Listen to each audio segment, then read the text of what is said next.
Escoffier is finally here, and if you want to build her right, this quick guide has you covered. Our Fontaine Chef is a 5-star cryo pull-on user, who's a support that shreds the enemy resistance, a strong sub DPS, and also a team-wide healer, which is a crazy stacked kit for just one character, who single-handedly bring freeze back to the meta. In this video, we'll break down her talents, weapons, artifacts, teams, constellations, and my takes on where she stands in the current meta. Hello, welcome to Genshin Filter, your quick guide for everything Genshin. So let's get started. Escoffier normal and charge attacks are standard pull-on hits and completely irrelevant for her playstyle. Her elemental skill fire cryo projectiles in a very small AoE for 20 seconds, doing some really nice cryo off-field damage that scales off attack, making her a great sub DPS and a cryo applicator. Her elemental burst deals AoE cryo damage and restores HP to the whole team based on her attack. Her Ascension 1, after using her burst, heals the active character over time for 9 seconds. That, along with her burst team-wide healing, makes her an amazing teammate for Furina to help her generate fanfare stacks. As for her Ascension 4, whenever a skill or burst hits the enemy, it reduces their cryo and hydro resistance by up to 55%, depending on how many cryo and hydro characters are on your team. The difference between running 3 versus 4 characters of these elements is a pretty big jump in res shred, so she really incentivizes you to run her in a pure cryo and hydro team to take full advantage of that. As for her overworld passive, when holding her skill, she places a cooking mech that after being attacked by elemental hits, it will create food for you. For talent priorities, focus mostly on her skill to maximize her damage. Then her burst for better team-wide healing. Her normal and charge attacks can be completely ignored. As for rotation, use her skill and then her burst. If Furina is on the team, make sure you use her burst first and then switch to Escoffier. Her signature weapon, Symphonist of Sense, is her best in slot, which gives her 24% attack and grants 32% attack to the active character when they are healed. This makes it one of the best supportive weapons in the game for any pull-on healer, or even a sub DPS who can only take advantage of the self-attack buff. Her second best option is any other offensive crit pull-on you have to boost her skill damage. Otherwise, you can give her the Favonius Lance to help with team energy, or any ER supportive weapon can also be a good alternative.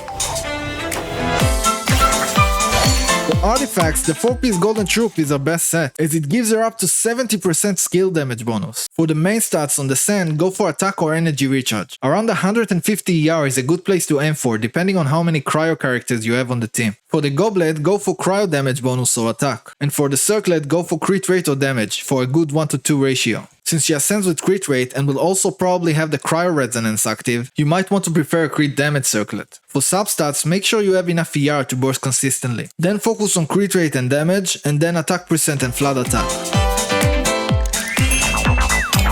As we've covered thus far, Escoffier really excels in freeze teams, so let's cover her best synergies and give some team building tips. Her best performing teams are with Neuvillette, Ayaka, Wriothesley, Ayato, and Child. As you can see, she is really tied to Furina's hip, and really wants to be run with her, as their synergy is amazing. As I know many will pull her for Neuvillette, I want to take a moment to cover the synergy together. Neuvillette Ascension 1 stacks more buff the more hydro reaction diversity you have in your team. There isn't much difference in damage between the first and second stack, but there is a big damage spike on the third stack. That means that if your Neuvillette is C0, and you switch from Xilonen and Kazuha which give 2 stacks, to Escoffier and Citlali which only give 1, losing this 1 stack doesn't really hurt the team damage much compared to the damage you receive, as well as the shield you get from Citlali that C0 Neuvillette really appreciates, so it can be a nice upgrade, especially against single target enemies, since Escoffier's hits are not so good in AoE. But at C1, with Xilonen and Kazuha it does get the third stack, and losing it when you switch to Escoffier and Citlali is a bigger deal and makes the team pretty similar in damage, so it's more of a side grade to the previous team. In terms of comfort, the buffs you get from Escoffier and Citlali last longer and don't need to be refreshed like the other team. Also you get freeze which will immobilize the enemies, as well as you don't really need grouping when it comes to Neuvillette, as his beam can usually reach everyone around him. And even though the interruption resistance at C1 is great, having a shield is still a nice to have. So in terms of comfort, it's a really nice upgrade. As for the other carries, she really brings back the cryo DPSs up to the meta. We can finally do some solid damage again with Ayaka and Shenhe, who's been out of the meta for years now due to the lack of damage in freeze teams. When it comes to Wriothesley, he is more versatile and good with teams like Melt, so I don't count him as having a big return as he was already relevant, but Escoffier does make his freeze team more than relevant now.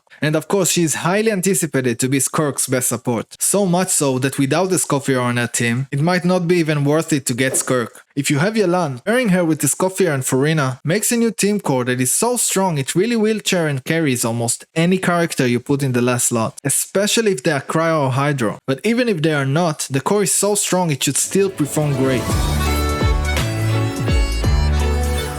Now let's quickly break down her constellations to see if they're worth investing in. At C1, when she uses a skill or burst, it gives the team 60% cryo crit damage when everyone is cryo or hydro. C2 grants the active character 5 enhanced cryo attacks that deals 240% of a Escoffier attack. C3 increases the skill level for more damage. C4 boosts healing and has a chance to restore energy to Escoffier. C5 raises a burst level for better healing. And C6 adds 6 strong AoE cryo hits when the active character uses normal charge or plunging attacks. Overall, the constellations are nice but not a game changer. They mostly support cryo characters, and even then, these buffs aren't as strong as other C1 or C2 options. Escoffier is an incredible support with a staggering kit who's finally bringing the freeze reaction back to the meta. But the only issue with Hoyoverse design to buff freeze is that right now it's so reliant on having Escoffier to the point where if you don't have her, any freeze team in the game would feel just as bad as it did before. So if you do want to play freeze teams and you plan to pull for Skirk, Ayaka or any other freeze carry, right now Escoffier is pretty much a must pull to make this team do any respectable damage in the high Abyss floors. So I do highly recommend her in these freeze teams, but I also recommend her just in general, because even outside freeze and without a full shred, her kit is so good she will probably be one of the best cryo options for your team. And that makes her one of the most valuable pulls in the game right now. And that's a wrap. If this video helped you in any way, consider giving it a like and subscribe for more Field the Guides. Thank you so much for watching, and I'll see you next time. Cheers!